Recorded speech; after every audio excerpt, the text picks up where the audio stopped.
నమస్తే ఫ్రెండ్స్, నేను మీ Surya Sunil. Welcome to Makara TV Telugu. ఈ వీడియోలో మనం 2025 ఫిబ్రవరి నెల సింహరాశి రాశి ఫలితాల గురించి తెలుసుకుందాం. సింహరాశి వారికి ఈ నెలలో గురువు గారు, కుజుడు, శుక్రుడు, బుధుడు పూర్తి శుభులుగా ఉన్నారు. రవి, శని, రాహుకేతువులు మిశ్రమ ఫలితాలను అందజేస్తున్నారు. ఈ గ్రహాల గోచారాన్ని ఓవరాల్గా చూసుకుంటే సింహరాశి వారికి ఫిబ్రవరి ఫస్ట్ హాఫ్ కంటే కూడా సెకండ్ హాఫ్ అనేది చాలా బాగా అనుకూలిస్తుంది. ముఖ్యంగా సమాజంలో కాస్త పేరున్న వీళ్ళతోటి మీకు నూతన పరిచయాలు ఏర్పడే అవకాశాలు ఉన్నాయి. సంఘంలో పేరు గుర్తింపు వచ్చే అవకాశాలు ఉన్నాయి. అలానే కుటుంబ సౌఖ్యం, సంతాన సౌఖ్యం ఉంటుంది. ఇంట్లో శుభ కార్యక్రమాలు కలిసి వస్తాయి. ఆర్థికంగా పర్వాలేదు, బాగానే ఉంటుంది. మీ అవసరానికి తగ్గ ధనం అనేది మీ చేతికి అందుతుంది. అలానే ఆరోగ్యపరమైన విషయాల్లో కూడా ఫస్ట్ హాఫ్ కంటే సెకండ్ హాఫ్ అనేది బాగుంటుంది. ఫస్ట్ హాఫ్లో ఏవో చిన్న చిన్న ఇబ్బందులు ఉండే అవకాశాలు ఉన్నప్పటికీ కూడా సెకండ్ హాఫ్లో హెల్త్ అనేది చాలా వరకు బాగుంటుంది. అలానే కెరియర్కి సంబంధించి 10వ స్థానంలో గురువు గారు డైరెక్ట్ అవుతున్నారు కాబట్టి ఉద్యోగపరమైన విషయాల్లో అనుకూలంగా ఉంటుంది. అంటే నిరుద్యోగులకి ఉద్యోగం వచ్చే అవకాశాలు అనేవి చాలా ఎక్కువగా ఉన్నాయి. అలానే పంచమ అష్టమాధిపతి అయిన గురువు గారు దశమంలో డైరెక్ట్ అవుతున్నారు కాబట్టి కాస్త ఆల్ ఆఫ్ ద సడన్గా జాబ్కి సంబంధించి ఏమైనా ట్రాన్స్ఫర్లు ఉండే అవకాశం ఉన్నాయి. అంటే దూర ప్రాంతాలకి బదిలీలు అయ్యే అవకాశాలు ఉన్నాయి. కొన్ని సందర్భాల్లో ప్రమోషన్లతో కూడిన బదిలీలు ఉండేందుకు ఎక్కువ ఆస్కారం అయితే ఈ కాలంలో ఉంది. అలానే విదేశాలకు వెళ్ళాలి అనుకునే వాళ్ళకి కూడా ఈ కాలం అనేది కాస్త అనుకూలంగా ఉంటుంది. విద్యార్థులకు కూడా చాలా బాగుంది. మంచి విద్య వస్తుంది. పరీక్షల్లో మంచి మార్కులతోటి ఉత్తీర్ణులు అయ్యే అవకాశాలు ఉన్నాయి. అలానే మీరు కోరుకున్న కోర్సుల్లోనో క్యాంపసెస్లోనో మీకు ప్రవేశాలు లభించేందుకు కూడా ఎక్కువ ఆస్కారం ఉంది. అయితే మీరు మాట తీరుకు సంబంధించిన విషయంలో కాస్త జాగ్రత్తగా ఉండండి. సింహరాశి వాళ్ళు ఈ నెలలో మీ మాట తీరు వల్ల కొన్ని ఇబ్బందులు ఎదుర్కొనే అవకాశాలు ఉన్నాయి. కాబట్టి ఎవరితో మాట్లాడినా కూడా కాస్త ఆచితూచి మాట్లాడడం అనేది ఈ కాలంలో అలవాటు చేసుకోండి. తర్వాత ఈ రాశిలో ఉన్న మహిళలకి వీళ్ళందరికీ బాగానే ఉంటుంది. మరీ పాజిటివ్ అని చెప్పడానికి ఏం లేదు, అలాగే నెగిటివ్గా చెప్పడానికి కూడా ఏం లేదు, పర్వాలేదు, కాస్త అనుకూలిస్తుంది. అలానే ఈ రాశిలో ఉన్న వృద్ధులకి వీళ్ళకి కూడా బాగానే ఉంటుంది. కాస్త డైట్కి సంబంధించిన విషయాల్లో కాస్త కేర్ఫుల్గా ఉండండి. బయటకు వెళ్ళేటప్పుడు కాస్త ఎవరినైనా తోడు పెట్టుకుని వెళ్ళడం ఇలాంటివి అలవాటు చేసుకోండి. డ్రైవింగ్కి సంబంధించిన విషయాల్లో కాస్త జాగ్రత్తగా ఉండండి, సరిపోతుంది. ఇప్పుడు మనం ఒక్కొక్క గ్రహాన్ని తీసుకుని ఆ గ్రహ గోచారం ఆధారంగా ఫలితాలు అనేవి చెప్పుకుందాం. ముందుగా సూర్య భగవానుడు ఈయన ఫిబ్రవరి 12వ తేదీ వరకు కూడా మకర రాశిలో 6వ స్థానంలోనూ, తదుపరి కుంభరాశిలో 7వ స్థానంలోనూ సంచారం చేస్తూ ఉన్నారు. అసలు సింహరాశికి అధిపతే రవి భగవానుడు. ఈయన 6వ స్థానంలో సంచారం చేస్తున్నారు. 6 అంటే శత్రు రుణ రోగస్థానం. ఈ స్థానంలో రవి సంచారం చేసినట్లయితే మరీ అంత పాజిటివ్గా చెప్పుకోవడానికైతే వాస్తవంగా ఏమీ లేదు. ఎందుకంటే మకర కుంభరాశులు అనేవి శనికి సంబంధించిన రాశులు. రవి శనులు ఇద్దరూ కూడా శత్రువులు కాబట్టి శత్రుక్షేత్రంలో సంచారం చేస్తున్న రవి అంత అద్భుతమైన ఫలితాలను ఇస్తారు అని చెప్పడానికి ఏమీ లేదు.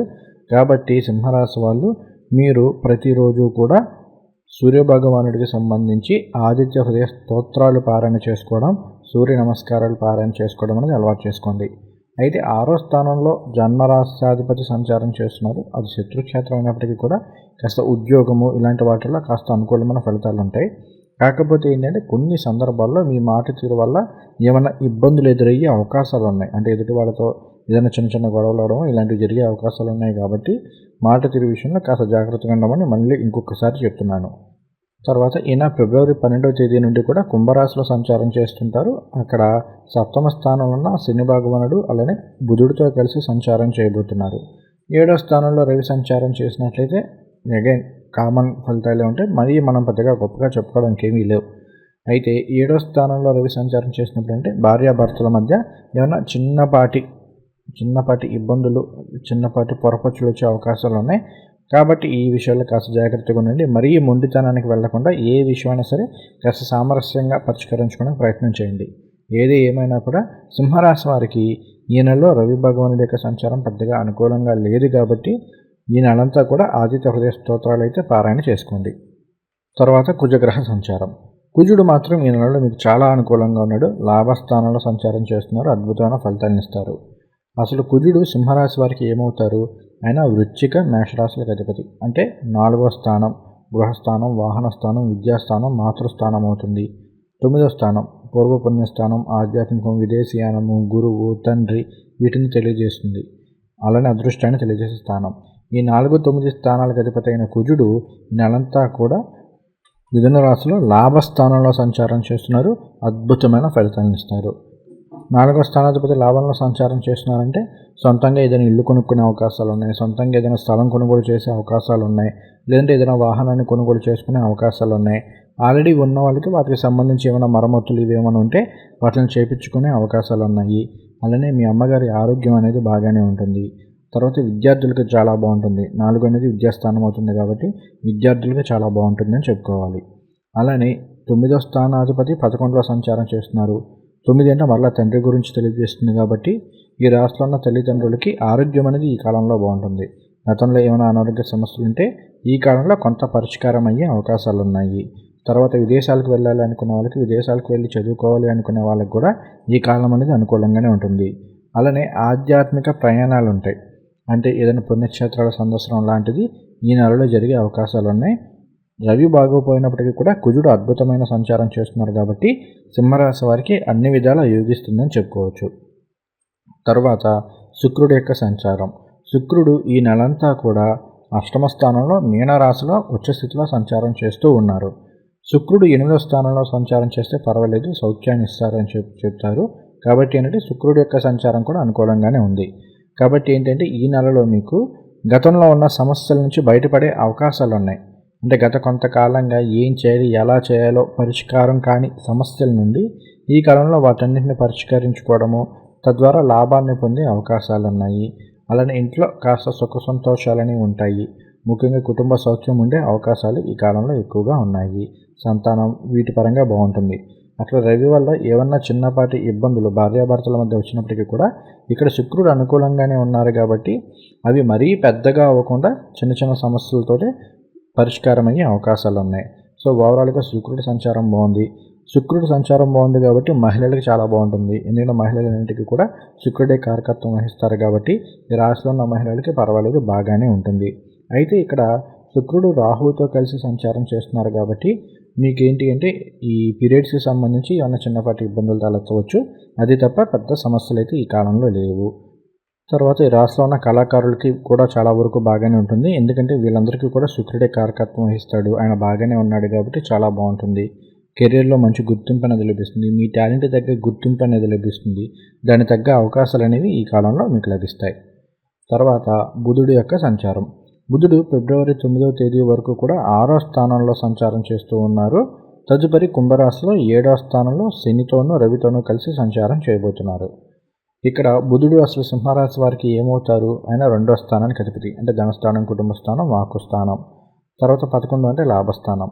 2, 11 స్థానాల అధిపతి అయిన బుధుడు మకరంలో 6వ స్థానంలో సంచారం చేసినప్పుడు ఏంటి అంటే గతంలో చేసిన రుణాలని తీర్చుకోగలుగుతారు. అంటే గతంలో చేసిన అప్పులను తీర్చుకోగలుగుతారు.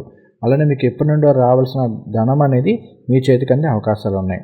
ఈయన ఫిబ్రవరి 9 నుండి కుంభరాశిలో సంచారం చేస్తూ ఉంటారు. అది 7వ స్థానం సంచారం అయింది. ధనాధిపతి, లాభాధిపతి 7వ స్థానంలో సంచారం చేస్తున్నారు అంటే కాస్త ఇంట్లో శుభ కార్యక్రమాలు కలిసి వస్తాయి. అంటే వివాహం కాని వారికి వివాహం అయ్యే అవకాశాలు ఈ కాలంలో ఎక్కువగా ఉన్నాయి. తర్వాత సంతానపరమైన విషయాల్లో కూడా కాస్త అనుకూలంగా ఉంటుంది.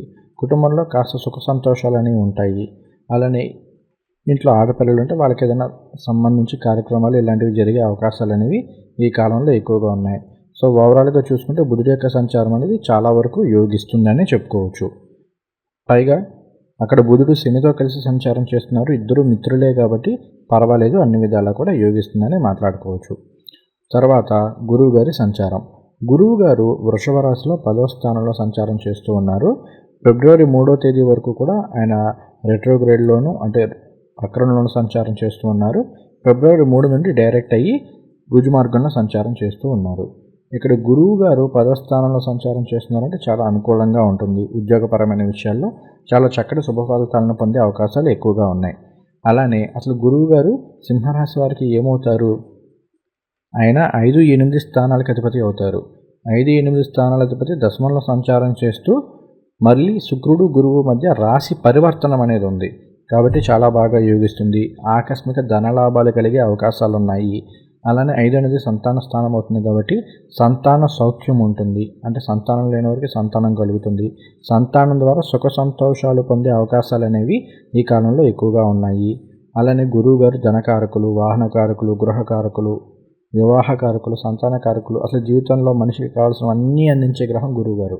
అటువంటి గురువుగారు సింహరాశి వారికి ఈ నెలలో అనుకూలంగా ఉన్నారు కాబట్టి అన్ని విధాలా కూడా యోగిస్తుందని చెప్పుకోవచ్చు. విద్యార్థులకు బాగుంటుంది, చాలా మంచి విద్య అనేది వస్తుంది. కాంపిటేటివ్ ఎగ్జామ్స్కి ప్రిపేర్ అవుతున్న వాళ్ళకి చాలా అనుకూలంగా ఉంటుంది. వివాహం కాని వారికి వివాహం అయ్యే అవకాశాలు ఉన్నాయి. సొంతంగా ఇల్లు, స్థలాలు, వాహనాలు ఇలాంటివి కొనుగోలు చేసే అవకాశాలు ఉన్నాయి. అన్ని విధాలా కూడా యోగిస్తుంది గురువుగారి యొక్క సంచారం. తర్వాత శని భగవానుడి యొక్క సంచారం. శని భగవానుడు మీకు ఏమవుతారు? 7వ స్థానానికి అధిపతి అవుతారు. 7వ స్థానాధిపతి 7వ స్థానమైన కుంభరాశిలోనే సంచారం చేస్తూ ఉన్నారు కాబట్టి పర్వాలేదు. మరీ పాజిటివ్ అని చెప్పుకోవడానికి ఏమీ లేదు, కానీ శని భగవానుడి యొక్క గోచారం పర్వాలేదు, కొంతమేర అనుకూలంగానే ఉంది. కాస్త ఏంటి అంటే భార్యాభర్తల మధ్య ఏమైనా చిన్నపాటి పొరపచ్చులు రావడానికో, లేదంటే లైఫ్ పార్ట్నర్కి సంబంధించి ఏమైనా హెల్త్కి సంబంధించి చిన్న చిన్న ఇష్యూస్ వచ్చే అవకాశాలే తప్ప పెద్ద సీరియస్గా అయ్యేది, పెద్ద ప్రాబ్లమెటిక్ అయ్యేవైతే ఏమీ లేవు. మీరు ఈ నెలంతా కూడా కాలభైరవ అష్టకం చదువుకోండి, లేదంటే శని స్తోత్రాలు పారాయణ చేసుకోండి, అన్ని విధాలా కూడా యోగిస్తుంది. తర్వాత రాహు యొక్క సంచారం. రాహువు మీనరాశిలో 8వ స్థానంలో సంచారం చేస్తున్నారు. అష్టమ స్థానంలో రాహు సంచారం వలన ఒక ప్లస్ పాయింట్ ఏంటంటే మంచి అనలిటికల్ స్కిల్స్ ఉంటాయి. ముఖ్యంగా పీజీ, పీహెచ్డీ కావచ్చు, లేదంటే డిగ్రీ చదివే వాళ్ళకి కూడా రాహు యొక్క సంచారం అనేది అనుకూలంగా ఉంది. కాస్త ప్రైమరీ ఎడ్యుకేషన్లో బిలో 10th ఇలాంటివి చదువుతున్న వాళ్ళకి ఏంటి అంటే ఎడ్యుకేషన్కి సంబంధించి చిన్న చిన్న ఆబ్స్టికల్స్ ఎదురయ్యే అవకాశాలు ఉన్నాయి. ముఖ్యంగా ఆలోచనలు అనేవి పెడద్రోవ పట్టే అవకాశాలు ఉన్నాయి. చదువు మీద కాకుండా వేరే మీదకి ధ్యాస అనేది వెళ్ళిపోతుంది. కాబట్టి ఈ విషయంలో కాస్త మీరు ఫోకస్ చేయండి విద్యార్థులు మాత్రం. మిగిలిన అన్ని విషయాల్లోనూ అనుకూలంగానే ఉంటుంది. అష్టమ స్థానంలో రాహు సంచారం చేస్తుంటే కొన్ని సందర్భాల్లో జాయింట్ పెయిన్స్ కానీ, బ్యాక్ పెయిన్ కానీ, దంతాలకు సంబంధించిన సమస్యలు కానీ వచ్చే అవకాశాలు ఉంటాయి. దీనికి మీరు దుర్గాదేవి స్తోత్రాలు పారాయణ చేసుకున్నట్లయితే సరిపోతుంది. తర్వాత కేతుగ్రహ సంచారం. కేతువు కన్యారాశిలో 2వ స్థానంలో సంచారం చేస్తూ ఉన్నారు. కేతువు ఆధ్యాత్మికం, మోక్షం ఇటువంటి కారకత్వం వహిస్తారు కాబట్టి పర్వాలేదు. కాస్త ఆధ్యాత్మికపరమైన విషయాల్లో ఎక్కువ ఫోకస్ చేసేందుకు అవకాశం ఉంది. అంటే కుటుంబ సభ్యులతో కలిసి ఏదైనా దేవాలయాలకు వెళ్ళడమో, పుణ్యక్షేత్రాలకు వెళ్ళడమో, లేదంటే ఏదైనా స్పిరిచువల్ వాటిలో పార్టిసిపేట్ చేసే అవకాశాలు అయితే ఉన్నాయి. అలానే కాస్త అటువంటి వాటికి డబ్బులు ఖర్చు పెట్టే అవకాశాలు ఉన్నాయి. అంటే అన్నదానాలనుకనో, లేదంటే ఇప్పుడు మనకి శివరాత్రి రాబోతుంది, వసంత పంచమి, రథసప్తమి ఇలాంటివి రాబోతున్నాయి కాబట్టి వాటికి సంబంధించి ఏదైనా డొనేషన్స్ లాంటివి ఇవ్వడమో ఇలాంటివి చేసే అవకాశాలు ఉన్నాయి తప్ప మిగిలిన అన్ని విషయాల్లోనూ బాగానే ఉంటుంది. ఇక మనం మాసాధిపతుల గురించి తెలుసుకుందాము. ప్రతి మాసానికి కూడా ఒక గ్రహం ఒక్కో నక్షత్రానికి మాసాధిపతిగా వస్తుంది. దీనివల్ల ఏంటంటే ఒకవేళ మనకి గ్రహ గోచారం బాగోపోయినా కూడా ఈ మాసాధిపతులు బాగుంటే పర్వాలేదు, అనుకూలిస్తుంది. ఈ మాఘమాసానికి జనవరి 30 నుండి ఫిబ్రవరి 28వ తేదీ వరకు కూడా మాఘమాసం అనేది ఉంది. ఈ మాఘమాసంలో మఖా నక్షత్రం లేదా మగా నక్షత్రానికి రవి మాసాధిపతిగా వచ్చారు. రవి మాసాధిపతిగా వచ్చినట్లయితే పర్వాలేదు, అనుకూలంగా ఉంటుంది. కాకపోతే కాస్త కోపం అనేది ఎక్కువగా ఉంటుంది.